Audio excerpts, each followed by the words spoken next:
Greetings, everyone. It's Naomi Wolf here of Daily Clout, and I'm so honored to have joining us from Israel, Dr. Josh Guetzkow. Welcome, Dr. Guetzkow.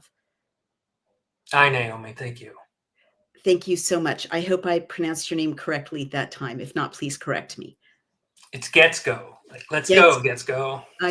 Let's go, Guetzkow. Gotcha. I beg your pardon, Dr. Right. Guetzkow. No problem. So I'm so happy to have you. You've been one of the most vocal investigators of the COVID mRNA injection rollout, and one of the most distinguished. You publish frequently in The Defender. You have your own Substack, which is researchrebel.substack.com. And you're also a very distinguished sociologist.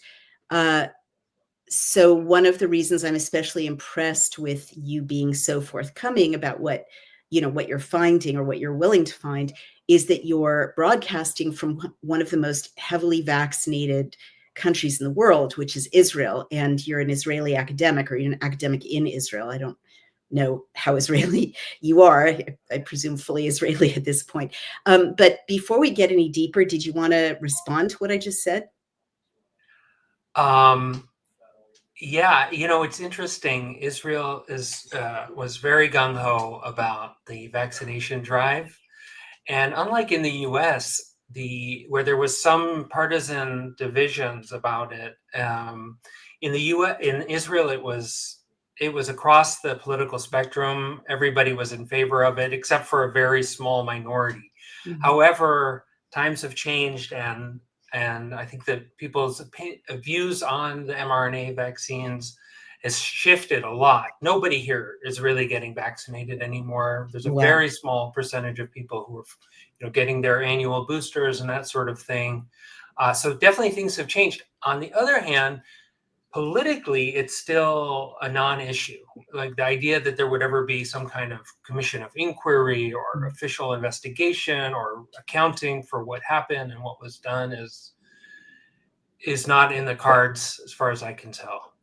That's so interesting, and also bizarre, right? I mean, it seems like separating cause and what you expect to be effect. I mean, if people are aware now that there are problems with this injection, it seems extraordinary that there's no political blowback. But I believe you, and I partly believe you because, it's such a small country, and the dissident media is tiny, and who knows how much of independent news and investigation from outside of Israel gets into Israel. I don't know. What's your analysis for why there's no political blowback?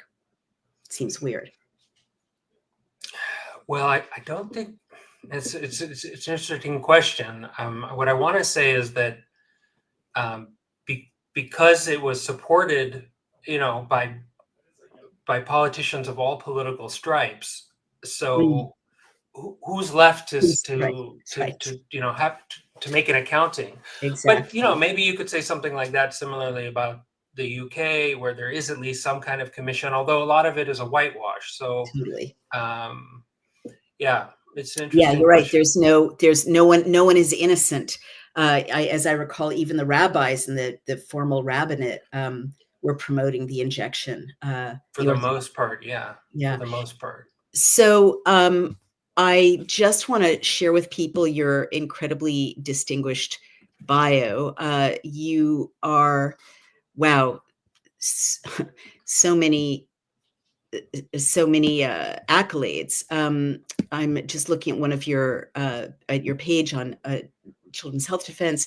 So Josh Guetzkow is a senior lecturer. This may be a little old. It's from probably 2023 in the Department of Sociology and Anthropology and the Institute of Criminology at the Hebrew University of Jerusalem. He received his PhD from Princeton University and completed a postdoctoral fellowship at Harvard University with the Robert Wood Johnson Scholars in Health Policy Research Program. He's received no financial support for his work on vaccine safety and has no conflicts of interest to declare. And many other accolades. I'm looking at a CV of yours, again, a little significantly out of date because it's from 2015, but so many awards and accolades, high honors BA, postdoc fellowship, lecturer at the Department of Sociology and Anthropology in the Institute of Criminology at the Hebrew University, co-organizer of the Jerusalem Forum on Criminal Justice, Institute of Criminology and School of Law, many accolades, ad hoc reviewer for American Journal of Sociology, wow, American Sociological Review, Journal of Quantitative Criminology, grant awards, teaching at the Hebrew University, and no doubt many more in the 13 years since. I like to read the incredible qualifications of many of my interviewees because, people like you and Dr. McCullough and Dr. Risch and so on are, there's an effort to marginalize critics of this rollout as wackos or, ill-informed rednecks. And obviously you're right in the belly of the beast academically. You've had nothing but awards and honors and accolades. Walk me through the journey of how you went from being a sociology academic with a focus on criminology to a prominent vaccine critic. That's an interesting question. I would say one of the key turning points was an email. I was on an email list of criminologists in Israel. And one of my colleagues sent an email to the group saying, here's the thing that we just published in the Israeli version of the Journal of the American Medical Association, sort of the Journal of the Israeli Medical Association. This is a criminologist who had published a book, a book review about this book. Perhaps you've heard of it, Turtles, something about vaccines, Turtles all the way down. Okay, that was originally written by an Israeli physicians who are anonymous. Okay, and all that this colleague of mine was doing was pointing out how odd it was that to somebody with obvious, academic credentials or the ability to, who's clearly has clinical experience and knowledge, didn't feel comfortable to publish a book under their own name just because it was critical of vaccine safety. So he was pointing sort of to the criminological aspects of this. And so I was like, yeah, you know what? That is really weird. And so it got me into understanding, looking into all of the corruptions, not just in vaccine science, but to understand the ways in which medical science in general has been corrupted on many levels by vested interests. Vaccines science seems to be sort of at the core of a lot of that corruption. So then we started a research project where we're talking with physicians and doctors and researchers whose work had been, published papers had been retracted because the papers called into question the safety of certain vaccines. And so it just kind of got rolling from there, where I understood there's kind of a concerted effort to, heaven forbid that anybody should be vaccine hesitant, and therefore there's this sort of concerted effort to make sure that anything that might raise doubts about the safety of vaccinations remains marginalized, suppressed, etc. Right. Interesting. And so this brings us to the next obvious question. In a society in which people writing very important books like Turtles All the Way Down feel the need to kind of hedge against full disclosure of their identity, have you had blowback?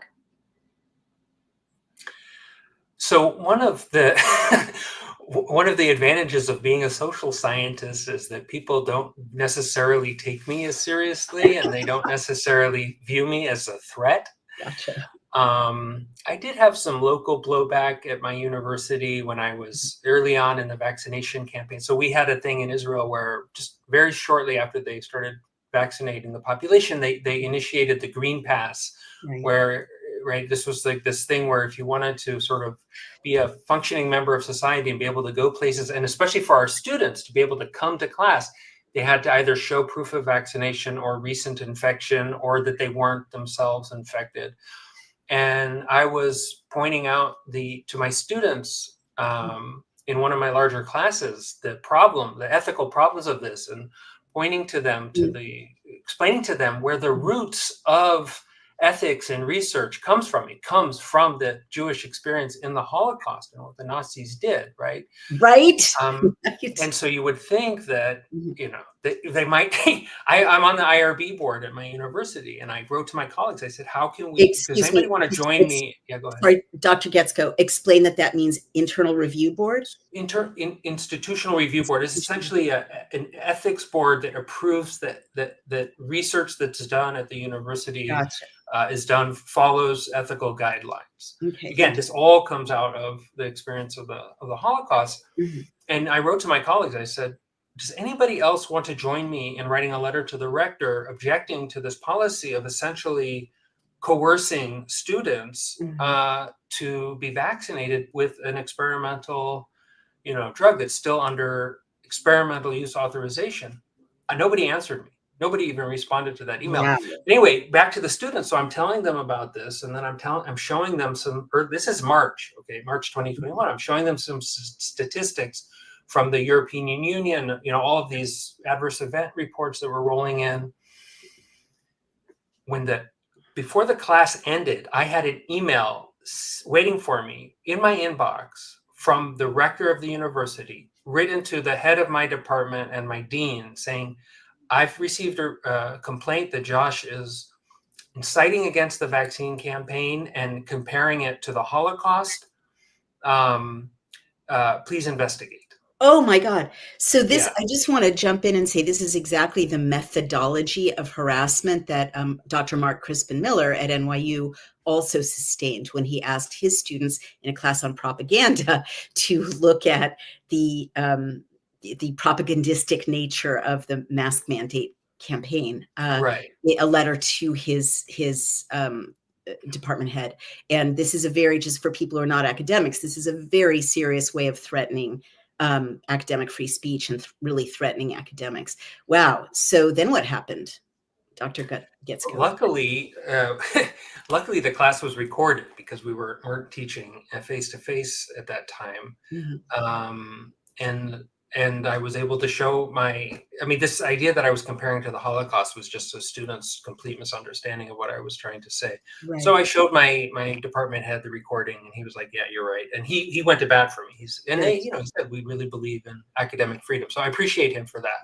Yeah. But just the absurdity of that situation. And it did, it just sort of makes you think twice, about speaking out again in the future and saying something. So, but other than that, I haven't really had blowback. I'm glad to hear it. And we'll get into the, centerpiece of our discussion today in just a minute, which is I reached out to Dr. Guetzkow to speak about a preprint, which has made a lot of waves, observed to expected fetal losses following mRNA COVID-19 vaccination in early pregnancy. And he's one of the authors of this preprint, and we'll get into that in just a moment. But I want to delve a little bit into the Israeli context again, because I think it's so important, in the Jewish context. Mm-hmm. First of all, what you said, people need to understand that the Nuremberg Code, which is a global law governing medical experimentations, that makes it very clear. It's a very simple, brief paragraph saying you can't coerce people into a medical experimentation. They have to have full disclosure. They have to have the right to say no. It's very simple, clear language.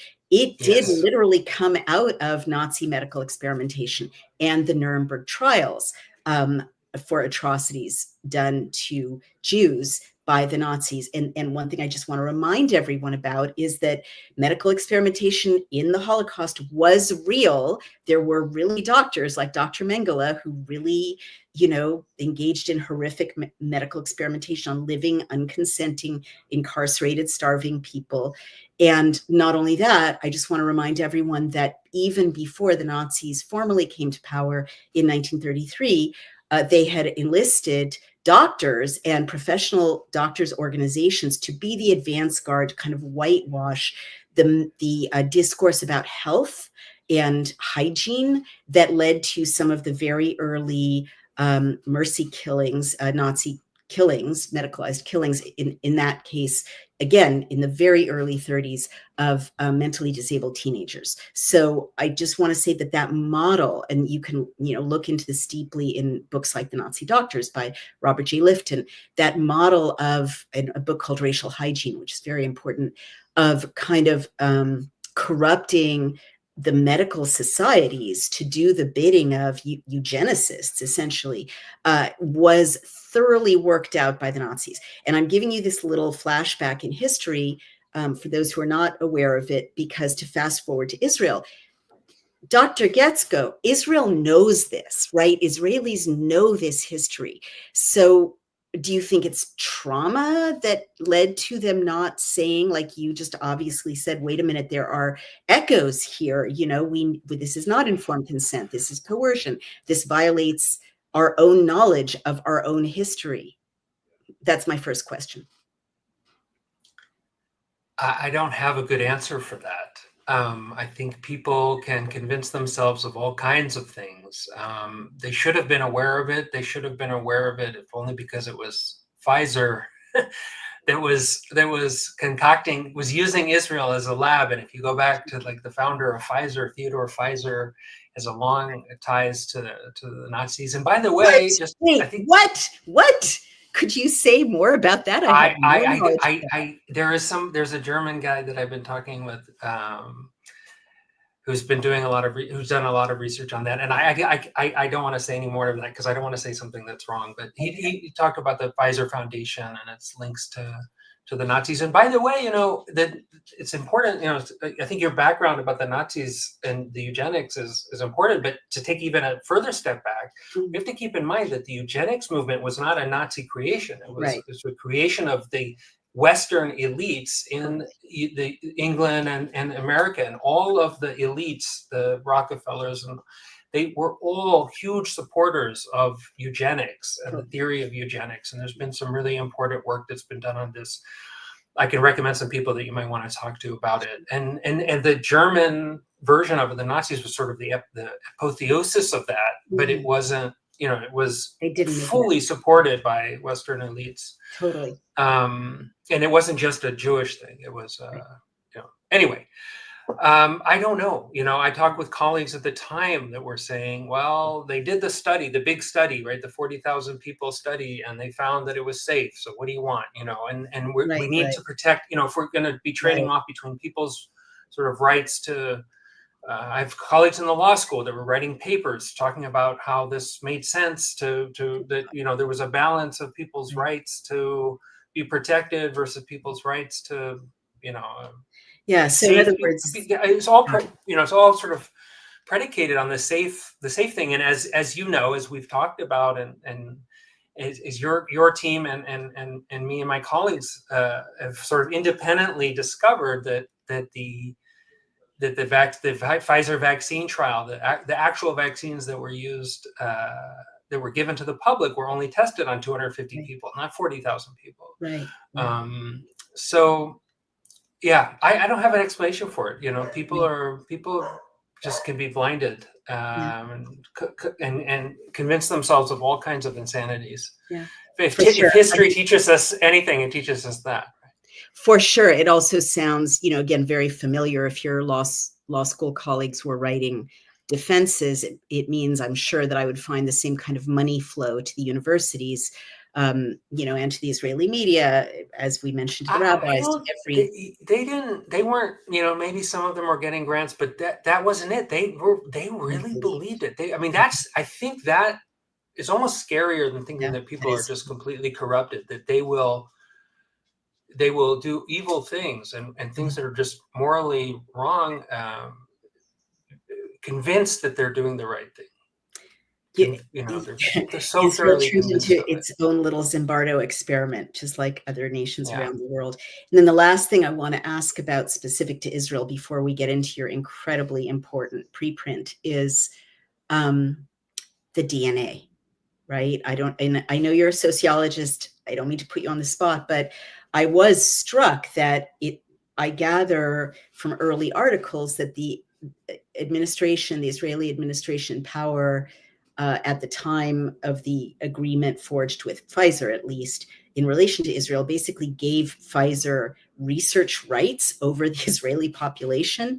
And I've got to wonder if some of that is, I mean, I know Iceland was very much targeted by, by the eugenicists for what may be a similar reason, but we've got a really interesting DNA history, right? Mm. And the kind of CRISPR, mRNA harvesting, DNA harvesting kind of underpinnings of this whole thing does make me wonder if Israel was a particularly juicy target for these eugenicists because of kind of the concentration of historic DNA in the Israeli population. I couldn't speculate on any of that.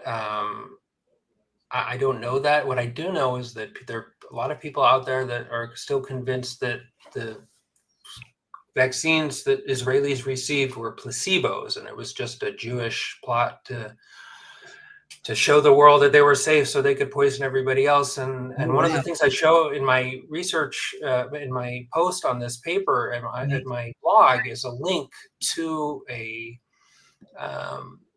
documentary that was made by an Israeli woman, one of the very first of this type, to show the harms that were being done to Israelis from the COVID vaccinations. And there's a link to that with English subtitles. It's very worth watching, especially for any of your viewers who might be um, believing in those types of conspiracy theories.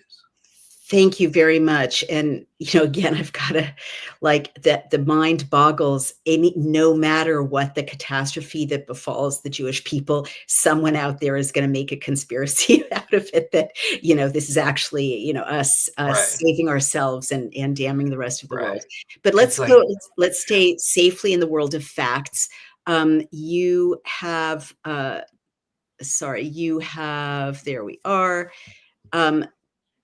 Co-authored, along with Tzai Patalon, Sivan Gazit, Tracy Beth Hogue, whose byline I've seen before, I believe, Joseph Freeman, Yaakov Segal, and Retzef Levy, a study called Observed to Expected Fetal Losses Following mRNA COVID-19 Vaccination in Early Pregnancy.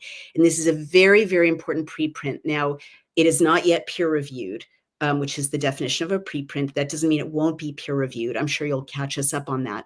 But I want you to walk us through it. And basically, to me, it's extremely important because obviously, our team independently found horrific drops in fertility in various data sets. Amy Kelly found a drop in fertility in Canada. Igor Chudov found drops in fertility in 13 to 20% in various government databases around the world. The Czech Republic has a new study out that showed a dramatic drop in fertility linked to or correlated with the mRNA injection. And we know by now the mechanism by which the injection can cause infertility in women. It's multiple mechanisms.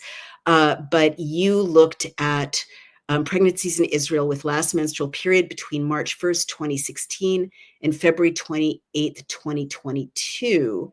And then your main analysis presents observed to expected comparisons of the number of eventual fetal losses among pregnant women exposed to mRNA COVID vaccination, almost all Pfizer, during gestational weeks 8 to 13 and 14 to 27, respectively. Women vaccinated for the flu as well as women vaccinated prior to pregnancy for COVID-19 or flu, were used as comparative controls. And another reason this is so important is it's a big analysis. You analyzed 226,395 singleton pregnancies, meaning not twins, not triplets, and you found a correlation with dose 1 during weeks 8 to 13. So the first trimester into the second trimester was associated with higher than expected observed numbers of fetal losses of approximately 13 versus 9 expected for every 100 exposed pregnancies. So I'll stop there, and because those are the headlines to me, and I will ask you to talk about this study and walk us through it. Okay. So the main approach of the study, this observed to expected, is a common approach that's used in studies of a number of different things, including vaccine safety. So what they would normally do is they'll say, okay, here's the number of this adverse event that we would expect to see in this population over 3 months or a month or whatever. So now that's what we would expect to see. Now let's look at what we have actually observed in this population after vaccination. So for example, they did this with myocarditis. The CDC looked at this in the summer of 2021, and they said, okay, so among this age group of males, we would expect to see over 3 weeks, 5 cases of myocarditis, and we saw 40 or whatever the numbers were. So this is cause for concern. So we're basically taking that approach and we're applying it to this question of pregnancy loss. What we do that's unique and innovative is that instead of just saying, okay, we're going to look at men in this age range, okay, we're sort of adjusting for individual characteristics. Usually these studies don't do a very good job of that. So what we do is we use the data from the earlier period, 2016 to 2018, to build a statistical model that allows us to predict for any woman, based on her individual characteristics. Is she a smoker? What's her age? What are her comorbidities? All of that stuff. When did she conceive, and in what week of pregnancy is she? What are the chances that she is going to experience a pregnancy loss sort of, before she gives birth? Okay. And then we can basically use that model. We can apply the results of that model to women in the later period and predict, based on the earlier period, what are the chances that this woman is going to experience pregnancy loss. So then we look at all the women that are vaccinated in different weeks, and we say, okay, if this woman was in the 9th week of pregnancy, given what we know about her, what were her chances of experiencing pregnancy loss? And we add all of that up. We get a number. What's the expected number of pregnancy losses we should be seeing in this population? And then we compare that to the observed number. And that's where we get this observed to expected. So we should have expected in these women vaccinated in the first trimester, and we particularly look at weeks 8 to 13. I can explain why. What is the expected number of fetal losses, and what eventually, at some point in the pregnancy, could be a miscarriage, could be a stillbirth, whatever. And what do we actually observe? So we expected to see 9 per 100 women vaccinated, and we saw 13, or a little bit, it's almost 4 additional fetal losses per 100 women. So this is a huge number. Huge. And what's even more concerning about it is that most of those pregnancy losses occurred later in pregnancy. So we were seeing more than half of them occurred from week 20 onward. Week 20 onward is considered a stillbirth. So what we're seeing is this: if this is a causal relationship. Sorry, just jumping in. That's losing your baby at 5 to 6 months. Those are big, painful, dangerous losses. Oh yeah, absolutely. And almost half of it is from week 25 onward. So even later in pregnancy. Oh my God. And so if this is a causal effect that we're seeing, it's a delayed effect, right?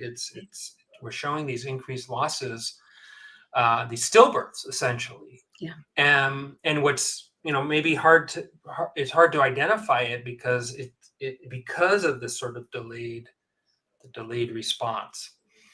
So that was probably the most surprising and troubling aspect of the study. So sorry to interrupt you. I beg your pardon. No problem. It's just so upsetting, when you elucidate it. What do you mean that it's hard to identify? It sounds like you and your team have created a methodology that clearly identifies. Yes. What I mean, so that's a great question. First of all, it's hard for women to identify it. So if you had a vaccination and then I 3 months later so it's hard to kind of draw a connection between I those see, things. I see. Because of the time delay? It's interesting that you just literally froze and we cannot. Sorry, I think I lost you for a second. Yeah, you sure did. Are we Interesting. okay? Yeah, go ahead. I think I just knocked my Ethernet cable connection. I accidentally touched it. I think it. Okay. I'm glad So it's you and not Mossad. you back?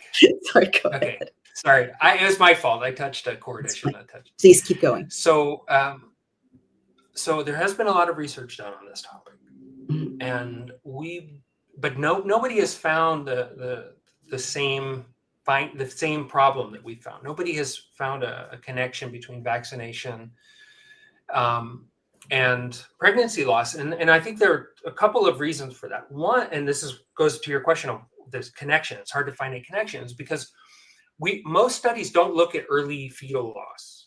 Right. Most studies look at vaccination later in pregnancy, and we also don't find an association with fetal losses when women get vaccinated later in pregnancy, early pregnancy.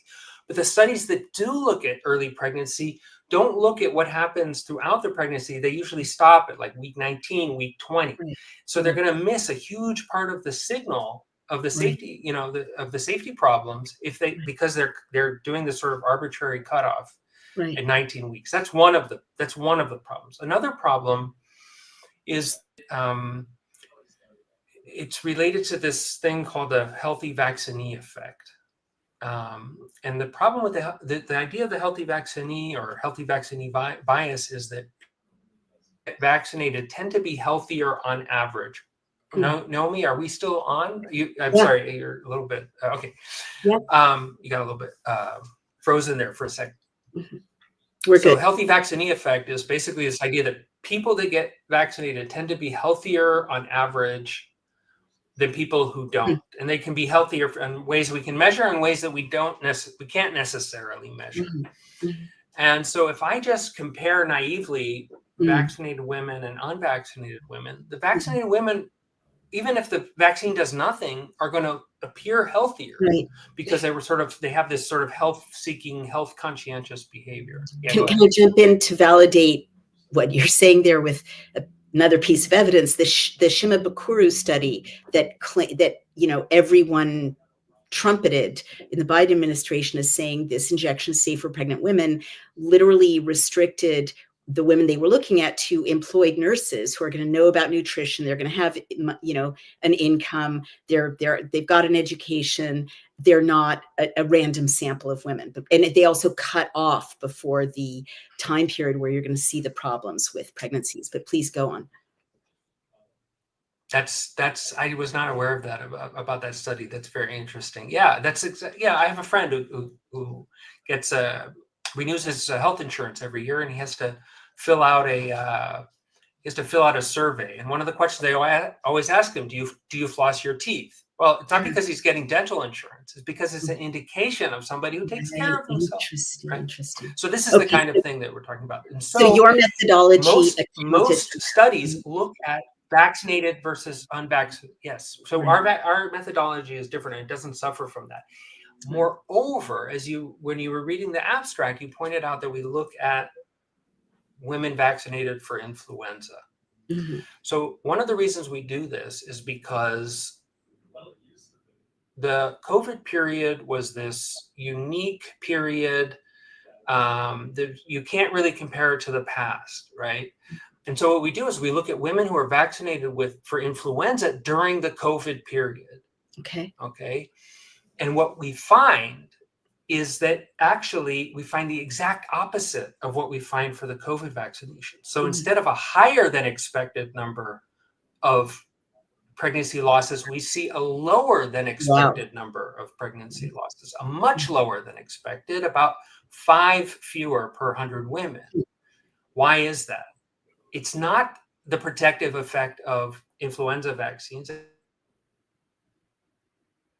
Earlier period, 2018 to 2019, we find the same thing.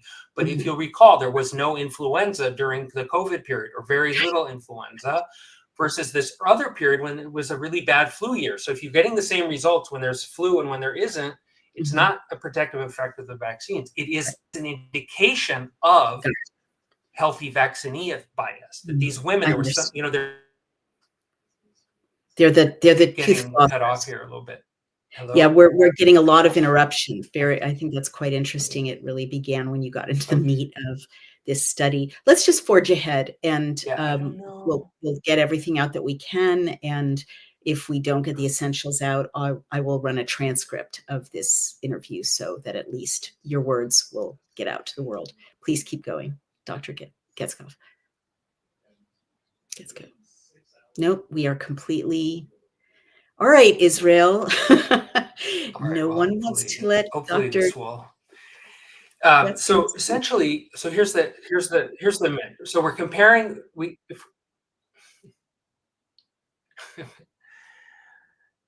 I think there might be just something wrong with my internet connection. I don't know.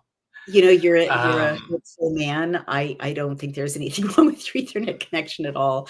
That is not whatever. All right. I'm interested. You're like all chopped up for me. I'm having trouble.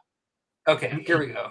I think we're back. Let's try for 5 more minutes, and if we can't proceed technically for 5 more minutes, I guess we could do a phone interview later at another time that I can record, hopefully, and stream to the world so that your words will not be cut off. All right. Okay. Well, I think we're good. I think we're back now. I think you're not. Let's try. Can you hear me? I hear you fine. Oh, okay. All right. So essentially, I was talking about the comparison with the influenza vaccine. The COVID vaccine, influenza vaccine, they showed totally different associations, right? What we have higher than expected for COVID, lower than expected for influenza. Influenza, the reason it's lower than expected is there's something about them, about their pregnancies. It's going well. They're going out, they're getting vaccinated. So it's a healthy vaccinee bias, right? It means that that is explaining this result. And what it points to the possibility that, and the likelihood that the women who are getting the COVID vaccines should look like the women getting the influenza vaccine. And if that is true, then the additional number of fetal losses isn't 4, it's closer to 9 per 100 women. If that makes sense, right? Because instead of comparing these women to what we expected for them, we should actually be comparing them to what we see among women back. Yeah, you're freezing so badly, Dr. Guetzkow, that I do not think it is productive to continue because you are totally frozen. But I think that you are clearly over the target. We're going to need to, unfortunately. That's so weird. I don't know. Not that weird. You found something very, very important. Well, you guys, we're going to pause, unfortunately, because of technical disturbances between my feed and Dr. Guetzkow's. Maybe totally coincidental, but I think you can safely assume that you hear the unmediated, uncensored, important news here on Outspoken, and we're not going to leave it there. We're going to find a way to get Dr. Guetzkow's overview and his very, very important study out to you, whether it's going to be a follow-up interview over the phone, whether it's using another platform, who knows? It'll be very interesting to see if all of our technological communication doesn't work. But Dr. Guetzkow, I think we need to pause it, because there's just so much interference. Where do people find you and the study in the meantime? And you are completely frozen. So I will tell people where to find Dr. Guetzkow. You've got to go to Substack, and his Substack is researchrebel.substack. I'm on. Oh no, you're totally frozen. Yeah, researchrebel.substack.com. Okay. and the, the preprint again is expected I'm to I'm say wondering if about, I should leave. Maybe let me leave the studio and come and then back. come back on. Let's try it. We have a very patient, devoted following. There are over 1,600 people watching Let live. me. So let's try it. We'll say Okay. goodbye to you. I'll keep talking and then you'll come back on. All right. So you can see Loki napping in the background there. He's an influencer star. Lots of thumbs up for Loki. And he just has an incredible ability to nap at the drop of a hat.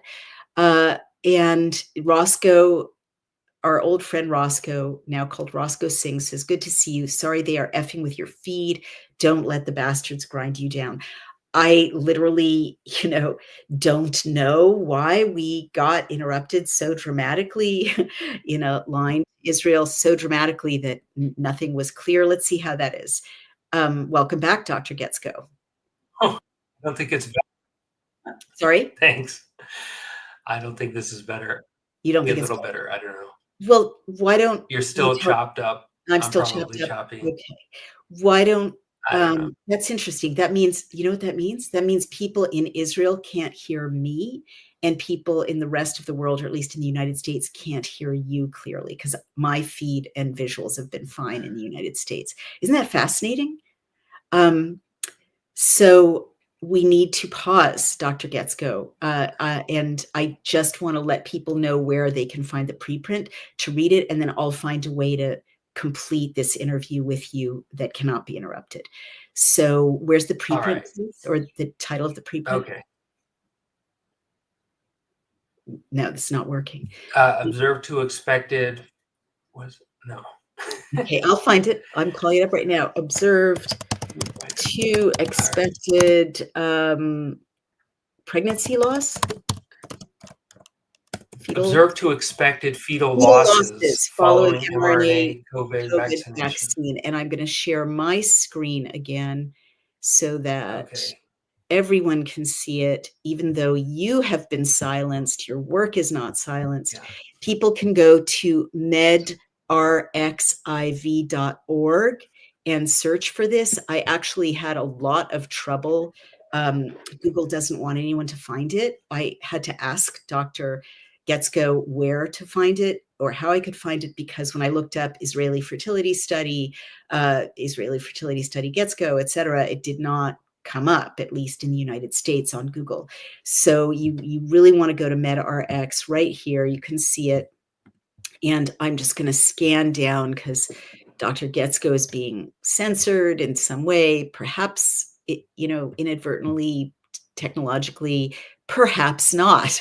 We don't know. And it's a very, very important analysis, again, of 226,395 pregnancies in Israel, showing 13 versus 9 expected for every 100 exposed pregnancies. And again, as Dr. Guetzkow said, many of them late in pregnancy. And so go there and read this, and I will find a way to finish the interview and let Dr. Guetzkow walk you through all the details and implications in a way that won't be interrupted. Anything else, Dr. Guetzkow? And you are thoroughly frozen, so I'm going to have to say goodbye. No. No. All right. Okay, but you guys, last thing I want to say, you get the science you support. So if you want to not support independent scientists and sociologists doing real studies and telling you the truth without conflicts of interest, don't just sit on the couch. But if you want real science, this is an incredibly important study that Dr. Guetzkow and his colleagues have produced. I really encourage you to become a paid subscriber, if you accept them, Dr. Guetzkow, of Dr. Guetzkow's Substack. It really makes a difference for independent researchers, and we have to start understanding that we can't count on the CDC, the FDA, whatever the administration is, to protect real science. We have to support the real scientists. Dr. Guetzkow, thank you. I'm so sorry you are completely unreachable, but we will find a Wow. way to bring your Okay. important message to the world. And Thank you. I'll link to All your study and keep promoting it. Thank you so right. much for beginning to bring us this important message. Bye-bye.